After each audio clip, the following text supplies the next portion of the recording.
Welcome to this week in the world of wrestling. Welcome to TWitWoW, the best wrestling podcast made for wrestling fans, by wrestling fans, on the web today. I'm John, that's my cohort and commentary Ashton, and this is our NXT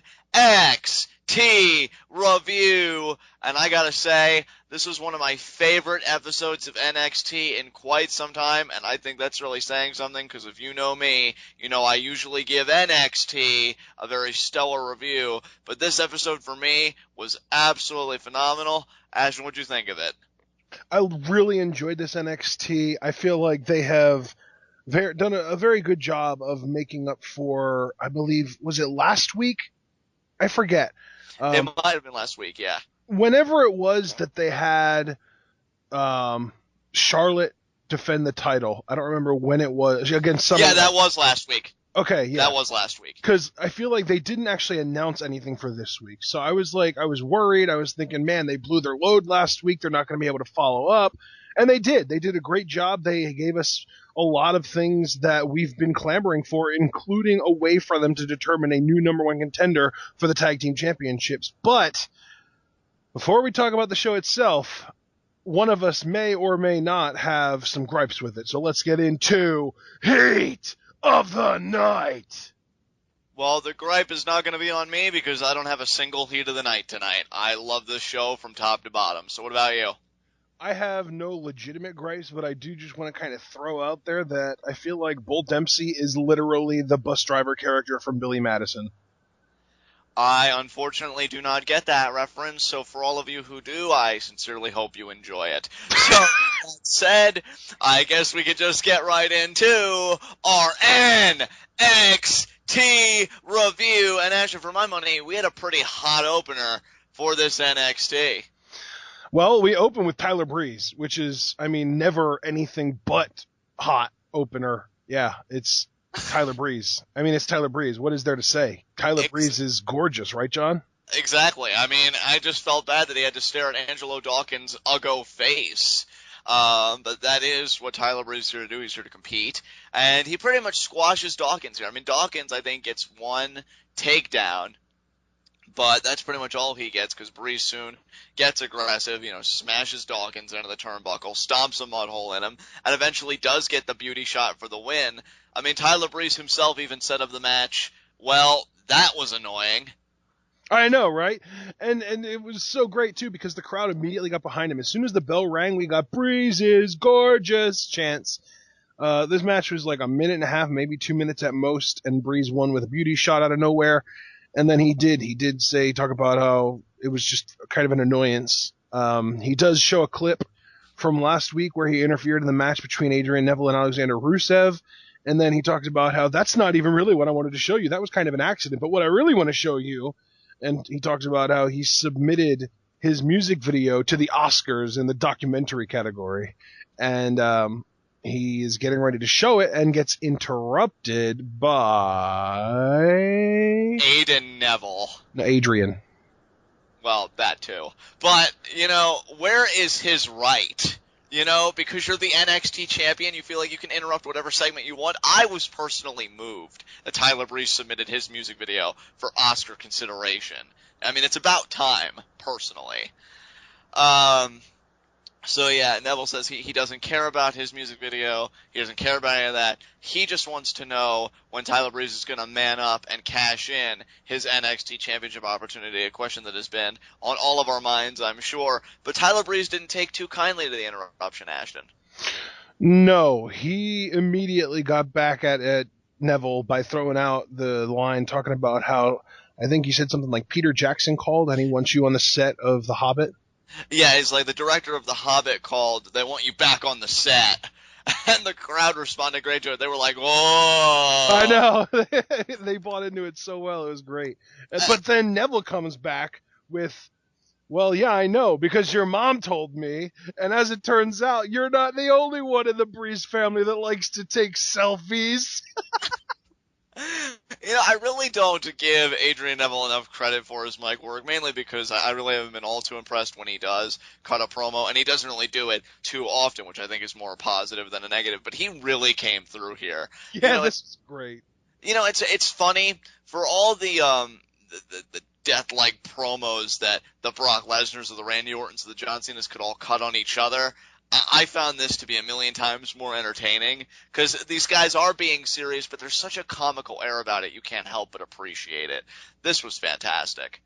Yeah, it was just the quick little tiny little quips that they shot back and forth at each other were just enough to really kind of show that they have animosity towards each other, but that it's not like this blood hatred where they immediately tried to kill each other. But when they did throw the little quips back at each other, then yeah, Breeze attempted to attack Neville. Neville caught him with a kick to the gut and kicked him a bunch more times and kind of chased him out of the ring. So we got a little bit of a stare down. And then we moved into our next segment. So unless you have anything else to add, we can move on. Absolutely not. Let's move on. What happened to Devin Taylor, John? We had an interview, and all of our interviews tonight were coordinated by JoJo. Maybe they just felt like Devin wasn't cutting it. Can't really say that I blame them. She had the personality of a wet carrot. And JoJo doesn't? Well, she seems a little bit more spunky than Devin was. I don't know. Let's give her time. We'll see if she comes into this role. Okay, that's if they give her time. If they give her time, yes. Right. So yeah, we have an interview with Natalya, and she just talks about how she does like Adam Rose. Tyson Kidd shows up and talks about how Rose is a complete joke. Natalya tells him not to be a lemon, and he challenges Adam Rose to a match tonight.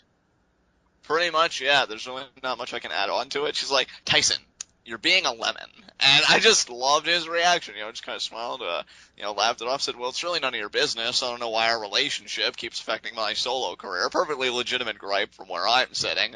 And yeah, he says that Adam Rose is a joke and he'll face him in the ring. So I love this cocky, douchey Tyson Kidd. I found it hilarious that on the latest episode of Main Event, he was still playing the babyface role, teaming with Zack Ryder, and they lost to Slater Gator. But it's great to see him actually doing things on NXT. Yeah. It's great. He has had more character and just overall performance ability progression in the last 4 months than he ever has in the WWE's main roster. And that's because I think they really take the time with their talent, whether it's wholly organic from the system or just a guy looking for something to do and they go down there, they try and utilize him to the best of their ability. That's why I love the NXT mentality. That's why I love, especially with Triple H, having such a firm grip on it. I mean, it is his baby. People have come right out and said that. It's nice to see that they give talents like that the attention they need, because then we really see what they're capable of. And I really just love seeing this facet of Kid's personality. Yeah. So, anything else to add here regarding the Tyson Kidd and Natalya thing? Absolutely not. Let's move on. All right. Up next, we got a very, very disappointing announcement. Tyler Breeze has left the building. My heart will go on. Okay, Celine Dion, thanks a lot. You're welcome. Up next, we had Charlotte versus Becky Lynch, and thank you, NXT, for letting Becky Lynch be cool. And not a freaking generic Irish step dancer. She had this rave aura about her tonight with the theme music and as she came out, her actual entrance. It was all fantastic. Her presentation got upped in a major way from the last time we saw her. And you know what the funny thing was? Even though this match was predominantly one-sided in favor of the champion, I still found it so much more engaging than Charlotte's title defense a week prior. So big ups to both women. This was a really great match for me. I really enjoyed this. Yeah, this match was way better than the match that Charlotte had with Summer Rae last week. Oh, absolutely. Without question. And I think that speaks volumes about the talent level of both Becky Lynch and Summer Rae. Definitely. Yeah, it's funny because I used to, and I still do, don't get me wrong, I used to think very highly of Summer Rae as a performer, but I think we kind of, met her ceiling a little bit, currently being Charlotte. And you don't know how much of that is on Charlotte because she's still so green yet. But at the same time, I felt like these two women did very well. I love the psychology in this match of Charlotte really working over the leg of Becky Lynch. And what's so great about it is you can't even really say, at least in my opinion, that she's a ripoff of her father, because she doesn't work over that leg to apply a figure four. She works over that leg so she can get the person in perfect position for her finisher, bow down to the queen, that flipping cutter.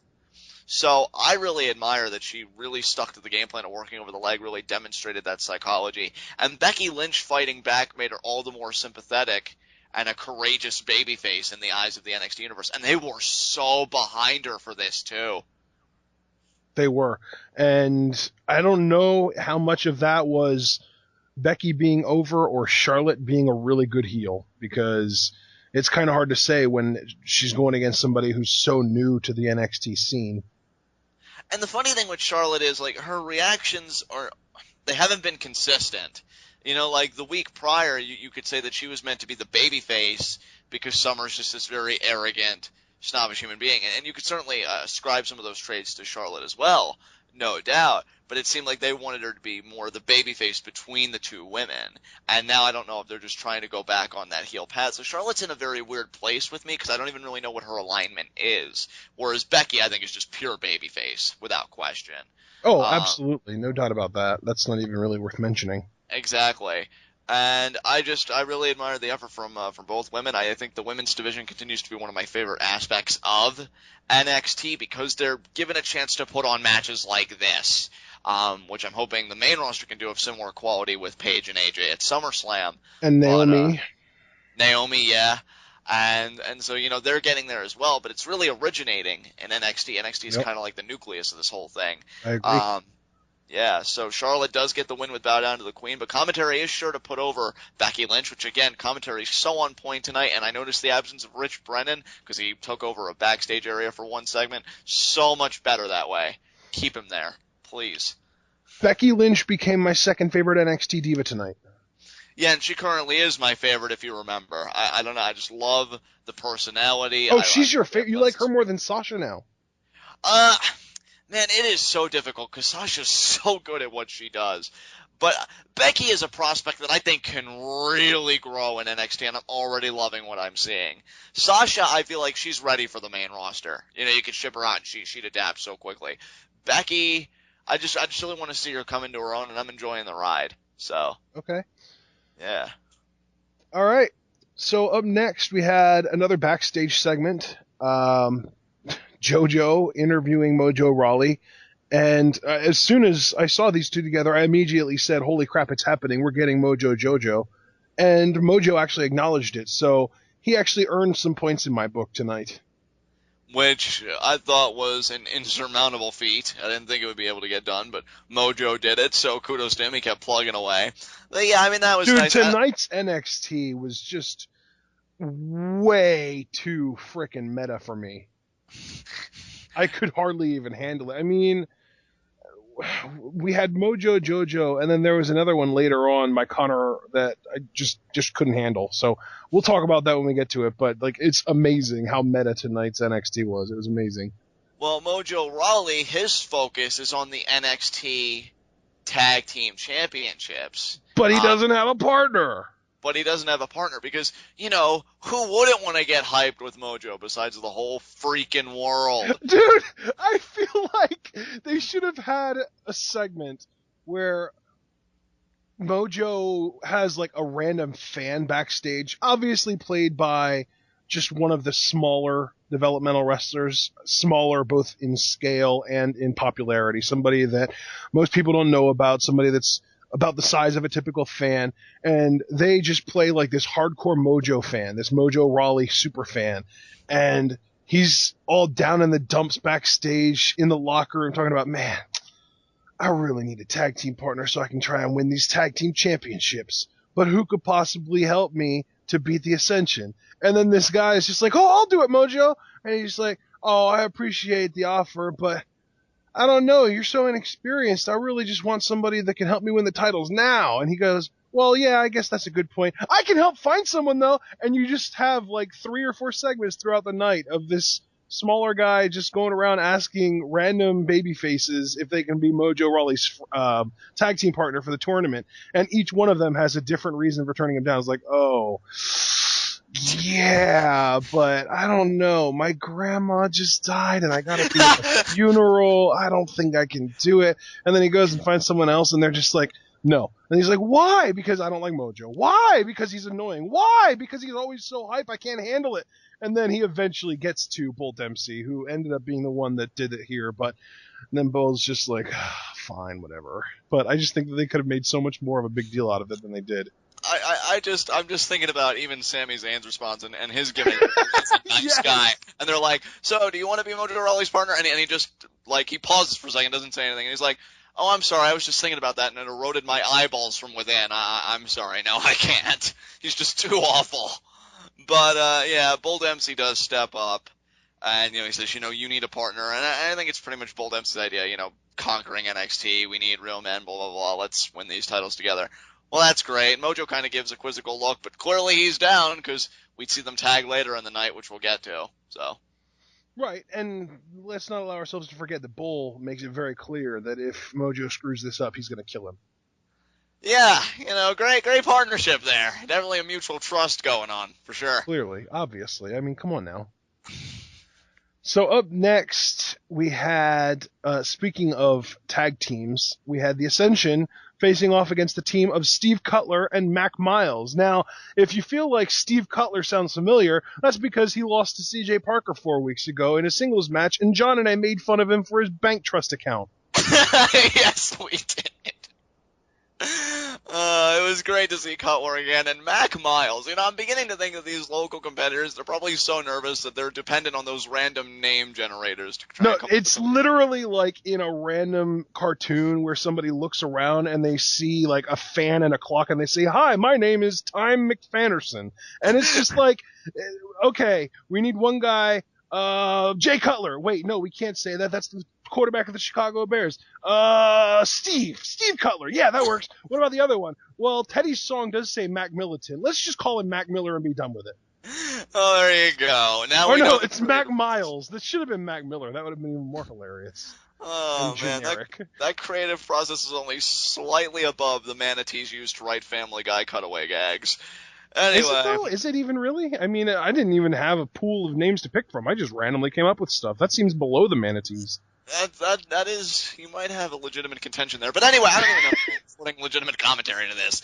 Anyway. Well, what commentary is there though? It's an Ascension squash. It is. I mean, they murder these poor schmucks. I mean, what did you think was going to happen, guys? What did you think me and Ashton were going to come on here and do? Ashton, can you believe the Ascension had an upset? Look, come on now. I can't even do it with a straight face. I won't give it the dignity. John, do you believe the technical clinic that the Ascension put on with Steve Cutler and Mac Miles? Okay, you deserve Tyler Breeze's Oscar for delivering that with a straight face. Yeah, these guys got slaughtered. Plain and simple. Mac Miles, actually, in what can only be considered the technical clinic of a generation. Absolutely. And in all seriousness, folks, one point I did make to Ashton that I do want to reiterate here. If there is any good that has come out of the Ascension just merely squashing teams, it's given them the platform to learn, I think, a very necessary component to be successful on the main roster, and that is crowd manipulation and just crowd psychology in general, because they, I think, have really figured out, they've gotten it down to a science of how to really get the crowd into their matches, as if the sheer brutality isn't enough. It's how they present that brutality that I think really matters, and I think the Ascension has really come into their own in that regard. Yeah, absolutely. It's amazing what certain people can do under Triple H's guidance, because the Ascension, when it was just Conor O'Brien and Kenneth Cameron back in FCW, they were always interesting, but they never went anywhere because they were always so over the top that it was almost like the writers were embarrassed to do anything with them. Then it came to FCW, or it came from FCW to NXT, which, I mean, they didn't really actually change. They just changed the name. And it didn't really change that much. It got a little bit less campy, but not that much. But then when the switch came from who they were then with Kenneth Cameron to who they are now with Victor, you could tell that something clicked a little bit, but it was still over the top and campy. And then all of a sudden NXT Arrival happened, and everything changed. They went from over-the-top, campy, wannabe vampire, gothic, steampunk guys to just flat-out badasses. And that's all they need to be, and that's all they ever need to be. And they're awesome, and they're going to keep being awesome, and I hope they win the tag team titles from the Usos within the next 2 months. And can we point that out really quickly? The observation I made to you. We know. I read today. Wait. Has it been confirmed what you read? Oh, the next NXT special? Yeah.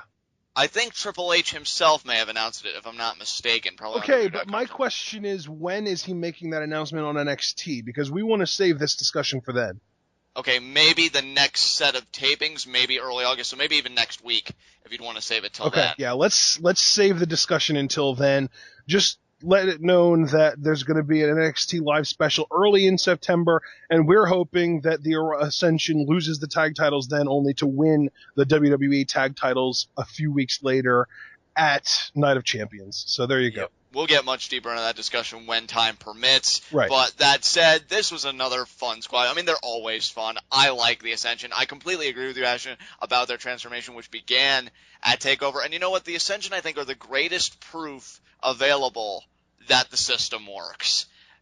Because, they've really come into their own. They've trimmed away the fat, and they're an amazing tag team that I can't wait to see come up to the main roster. So they destroyed another one bites the dust. But they weren't content with just having their explosive actions left in the ring. They also had a few words for future challengers. I actually wrote down their promo word for word. Are you ready for this? I'm ready. It started with Victor, and he said, and I quote, "We are the longest reigning champions in NXT history," at which point he paused for applause, and they actually got quite a bit of applause. And then he said, "And now they're holding a tournament to find us our number one contenders. But I believe we all know what those victims' fate is destined to be." And then Connor got on the mic and he said, "Total annihilation." It was so good. So much meta in one episode. I can't handle it. Yeah, it really was terrific. Again, the Ascension is really coming to their own with that crowd. It's like, how to cut the promos, how to engage them, this and that. If it can transfer to the main roster, they will be a phenomenal hit. I mean, I love tag team wrestling. I have never felt better about its prospects than when I look at teams like the Ascension. So, I mean, between the Ascension, the Wyatt family, and a team that actually debuted about a segment and a half away from here, I think that the future of the tag team division, even in WWE, is looking quite bright. Absolutely. But for now, we had a CJ Parker vignette that was hilarious. Yeah, pretty much just clips of people polluting, like one guy driving down the road and just throwing his cup out the window, all these acts of pollution. And you boo me, but I should be booing you. You're the ones melting my polar ice caps. So good. Oh, and I thought I hated Captain Planet before, but you guys are probably best friends and Twitter followers. But yeah, pretty much just goes on his environmental rant. I mean, they're old promos, I guess, just stitched together. Right. Then it fast forwards to his beef with Xavier Woods, and of course we both loved Xavier Woods' retort that, I have a PhD, which means that I use logic, and that's the only reason that I'm not just popping your mouth off with my fist. Then they cut to their match. I'm gonna tear that rainbow-colored bird's nest off the back of your head. And then they cut to their match, which CJ Parker won cleanly, even though he tried to cheat but missed the ropes. I know, it was so bad. Which not even the best editing techniques can fix. God, no wonder Xavier started that faction. I think after he lost to Parker, he's like, oh crap, my spot's in trouble. I need to fortify it somehow. Hey guys, are you as disgruntled as I am? Kinda. Great, let's form a faction. But yeah, I don't know if the rivalry continues or if CJ Parker's going to look for another victim to try and perpetuate his claim that he should be on the main roster. Wherever it goes, CJ Parker is turning a corner with me. I think he's fully turned a corner with you, but I'm not sure if he still has any work he could do with you, because you seem to be more into his heel character than you were a few months ago. I think he's hilarious. So it's great to see him succeed, and maybe even Mojo can. I don't know. I haven't totally ruled him out, but man, am I tempted. Yeah, I think the only person that I fully ruled out in like a probably never gonna have any redeeming qualities in my eyes is Bull. Yeah, and I certainly can't blame you. And honestly, the only reason that I say that Mojo could have redeeming qualities is something that you and I have talked about extensively on TWitWoW, just talking about different ways that the WWE could repackage him or just amp up his gimmick so that he has more football characteristics to make him seem more like an actual character rather than just a guy who's really hyper. And to me, Ashton, at least speaking for myself, I feel like there is no hope for a guy, and I don't say this egotistically, I just say this purely subjectively on our podcast. I feel like there is no hope for a guy in that regard when we can't even come up with one fantasy booking scenario for them that I think would give them that credibility or something that they need. You know, we did it with Mojo. I can't really imagine what you do with Bull Dempsey right now because he just seems too generic.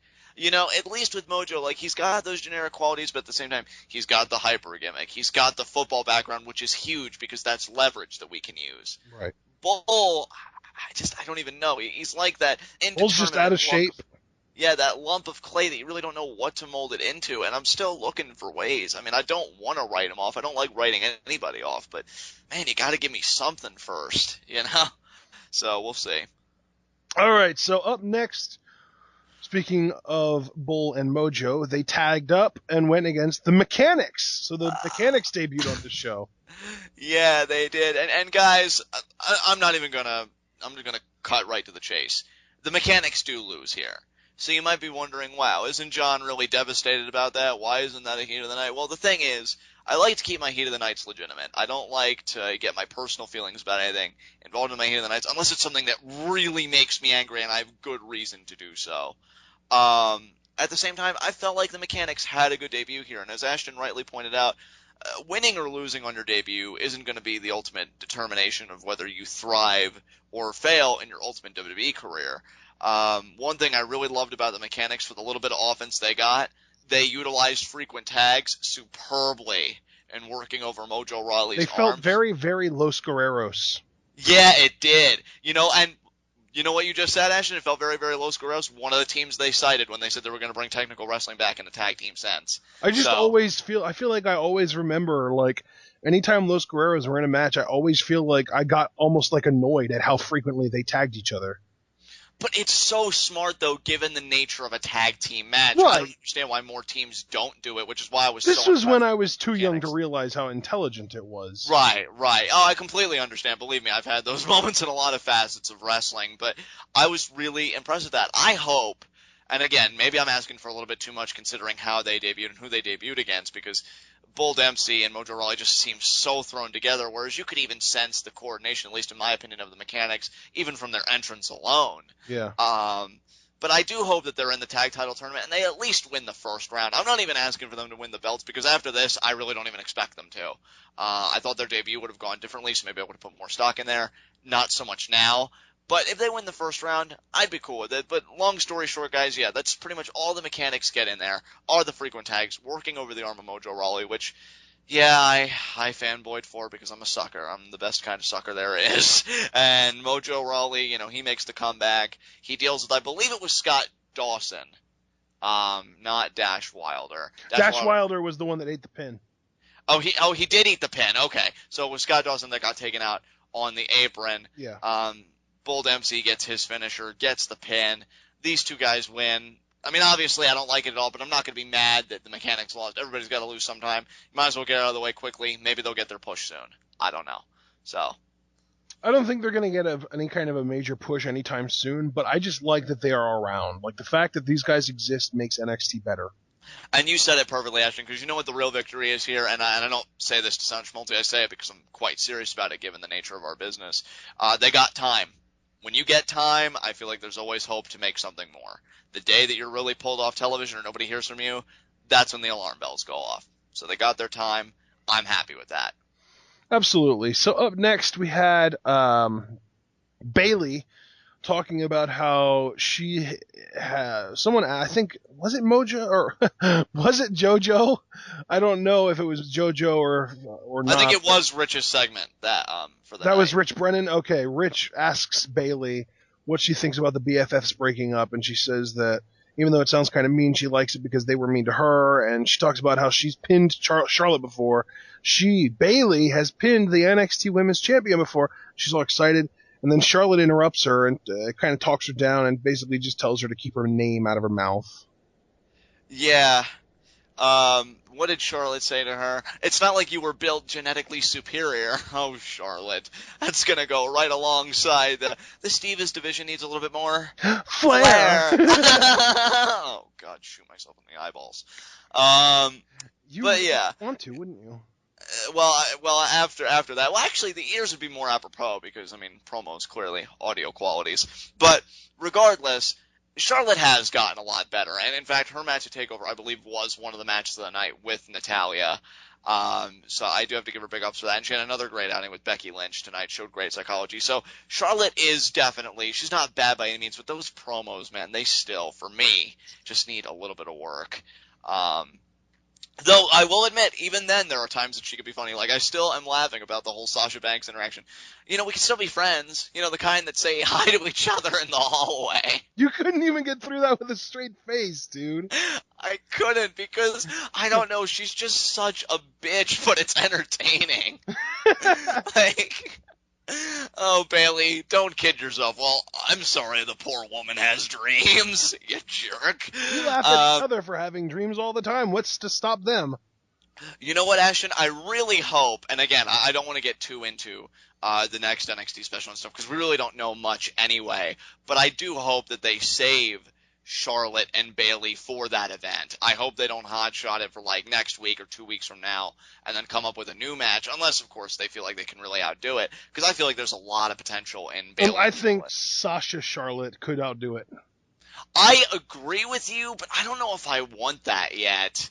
Although I will say, if they do decide to go through with the Bailey-Charlotte thing, they broke up. Charlotte turned on Bailey in November, so that will have been one of the most well-thought-out, drawn-out, well-planned Divas angles, arguably of all time. And you know what, Ashton? I'm so glad you brought that up, because I was just getting ready to say, I really hope that NXT doesn't commit, in my opinion, what I call the main roster fallacy, and not cite all of that history, because you can go all the way back to the initial betrayal, and you have such a great narrative, you know, looking at Charlotte's career since that breakup, and then Bailey's career, and how Bailey's finally getting this momentum, you know, getting the wins and getting the limelight.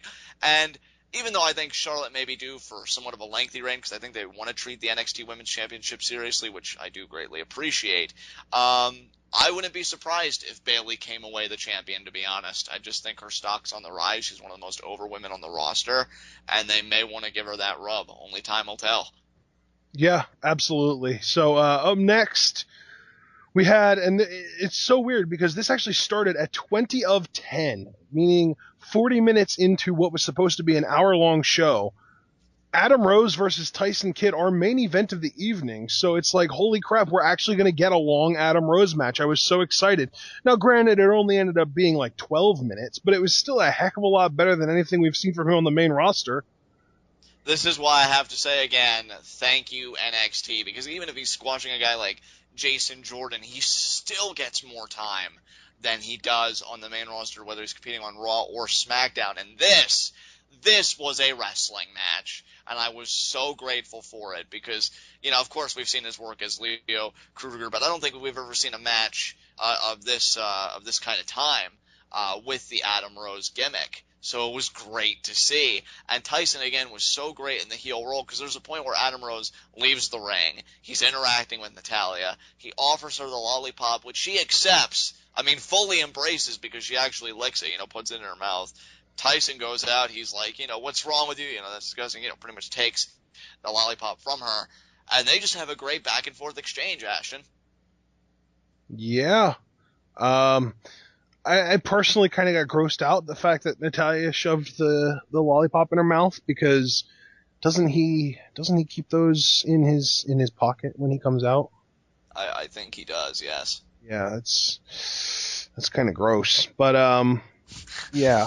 I mean, the match was really solid. There wasn't really anything super duper memorable at this match other than the crowd interaction because as soon as the bell rings, we got Natty's husband chants, and then Adam Rose gets on the offensive, and we get party time all the time chants. And then that whole sequence goes down, and eventually Tyson gets out of the ring to confront Natalya about it, and we get party pooper chants.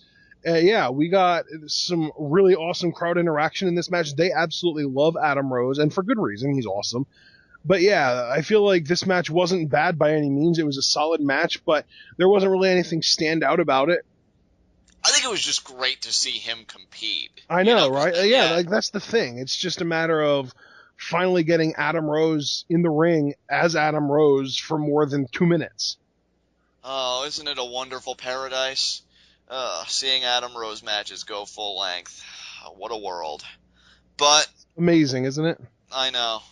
It's sorely missed. I wish the main roster would give him that kind of respect. But one can dream, right? If I'm permitted to do anything. No, John, you're not allowed to dream. But yeah, he goes to lecture Natalya about it again. Seems like he's about to put Adam Rose away. Gets caught in the inside cradle, gets pinned, and he's just really stewing over the loss. Natalya tries to console him after the match. Tyson doesn't have it, and that's kind of where it ends. I'm guessing it's going to be like this huge domestic affair on screen where somebody's going to step up and defend Natty's dignity and her pride. We've seen these kinds of angles. Which is a real before. shame because she's the last person that deserves that. I know, you and I both really don't like her from our viewing of Total Divas and whatnot, but it's probably going to happen. They've done different variations on this angle. I'm a fan of it. This may be the first time that I'm not a fan of it, considering the person involved, again, being Natalya. Yeah. And can I just mention something really quickly? And I do mean this seriously, because I know you and I bag on Natalya a lot, and I think a lot of our criticisms are legitimate anyway.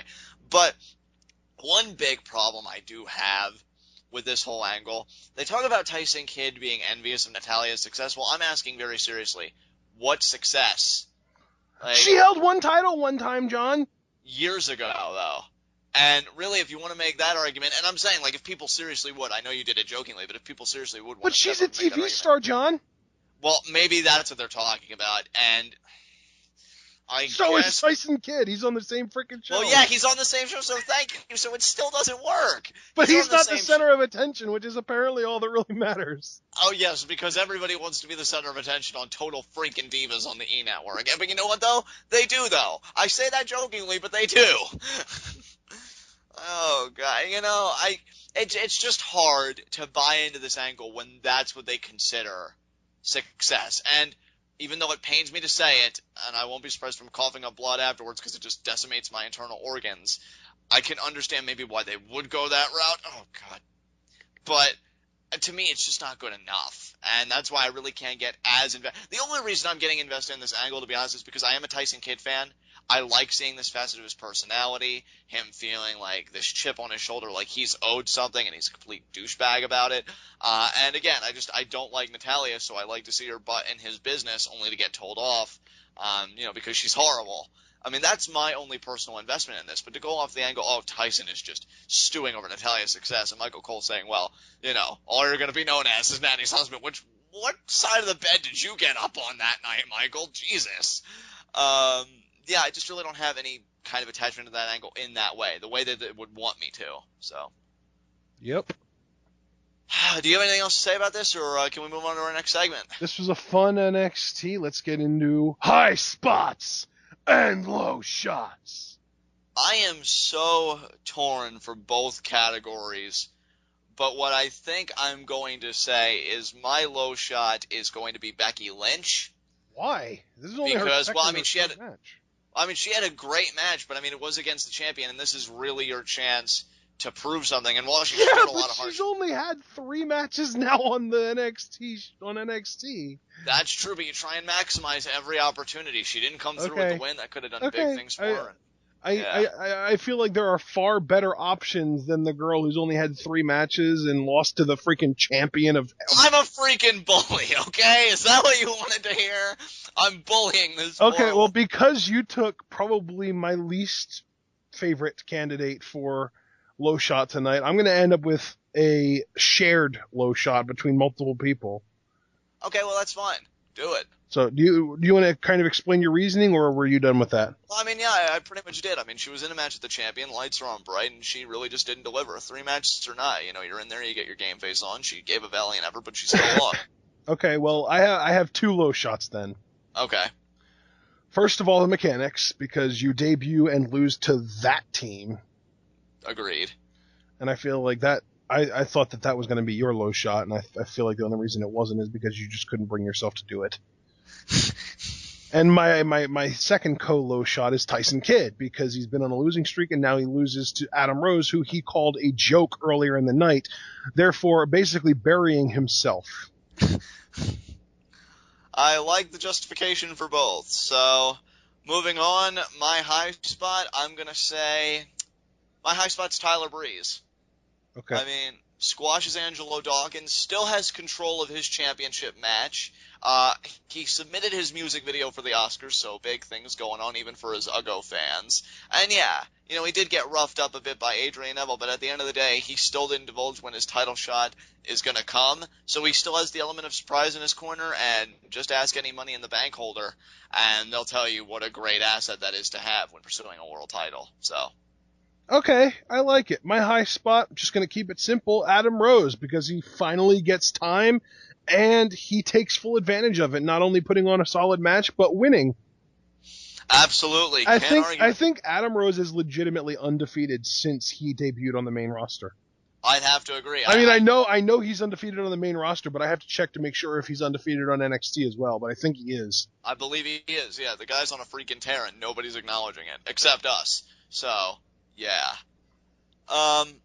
With that said, though, is there anything else you want to say before I wrap this up? This was a fun episode of NXT, a fun TWitWoW, and we will see you guys for SmackDown. So, John, close this baby out. All right, guys, this has been NXT. This has been TWitWoW, the best wrestling podcast made for wrestling fans, by wrestling fans, on the web today. I'm John. That's my cohort and commentary Ashton. Guys, comment and subscribe on YouTube. Discuss on Tweetoff. And as my partner here said, we will see you again for our Friday night SmackDown Okay, review. hang on, John. I'm really sorry for interrupting you, but I just want to throw this out there. Adam Rose has not lost a match since November. There you go. And that was as Leo Kruger. So Adam Rose has never lost a match. Rigorous wrestling journalism only on TWitWoW, and we will see you again for our Friday night SmackDown review, where Chris Jericho looks to get a little crazy as he goes one-on-one with Eric Rowan. See you there, guys.